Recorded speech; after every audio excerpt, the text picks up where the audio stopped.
Hello everyone, मैं हूं आपका दोस्त doctor Rajneesh, life care hospital Bootymore और synergy global hospital Bariatur Ranchi से। दोस्तों, हम लोगों ने अभी रिसेंट समय में सुना कि हमारे जो वर्ल्ड के नंबर 1 बॉलर बुमराह, उनको लोअर बैक में स्ट्रेस फ्रैक्चर हुआ।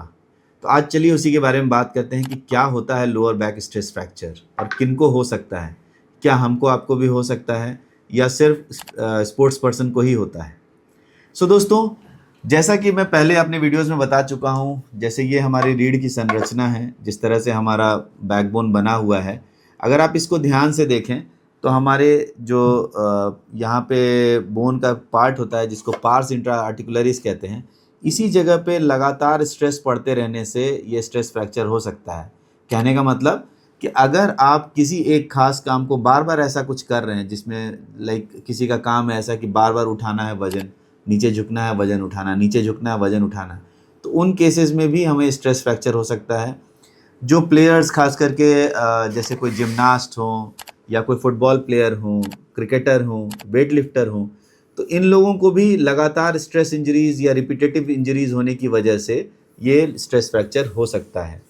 स्ट्रेस फ्रैक्चर्स अपने नाम में ही बताता है कि वहाँ पर लगातार स्ट्रेस पड़ रहा है, यानी भार पड़ रहा है, दबाव हो रहा है। उसकी वजह से हमारी हड्डियाँ जो है ना, पहले माइक्रो फ्रैक्चर यानी कि हल्की सी दरार सी आती है, जो लगातार पड़ते रहने से वजन वो धीरे धीरे खराब होती चली जाती है और उसमें प्रॉपर फ्रैक्चर जैसा हो जाता है। जसप्रीत बुमराह अब तो वापस आ गए हैं अपने आईपीएल में। हम लोग भी इसको वापस ठीक कर सकते हैं। कैसे करें?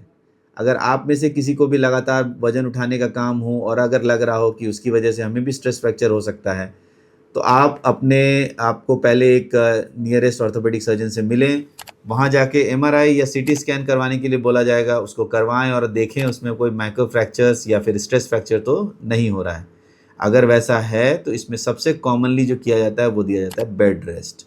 आपको लगभग 1.5 से 2 महीने के लिए कंप्लीट बेड रेस्ट रखने को बोला जाता है। कुछ दवाइयाँ दी जाती हैं, जिसमें कुछ पेन किलर्स, कुछ गैस का गोली और साथ में कैल्शियम, हड्डी जोड़ने की दवाइयाँ, ये सब चलाने से हमारा हड्डी बहुत जल्दी नॉर्मल पोजीशन पकड़ने लगता है और हमारा जो स्ट्रेस कम होने लगता है, उसकी वजह से ये हील करना शुरू कर देता है।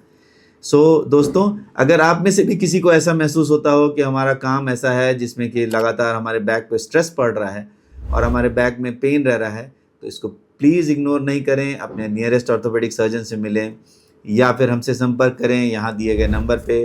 आप हमसे बात कर सकते हैं, अपना MRI CT scan report send कर सकते हैं और उसमें जो मोस्ट अप्रोप्रिएट आपको जवाब और आंसर दिए जाएंगे वो आप हमारे सेक्शन में देख सकते हैं, या फिर इसके ऊपर मैं अलग से वीडियो भी बना के अपने क्वेश्चंस का आंसर्स देता रहता हूँ, आप उनको भी देख सकते हैं। और इसके लिए प्लीज़ मुझे फॉलो करें, सब्सक्राइब करें। Thank you.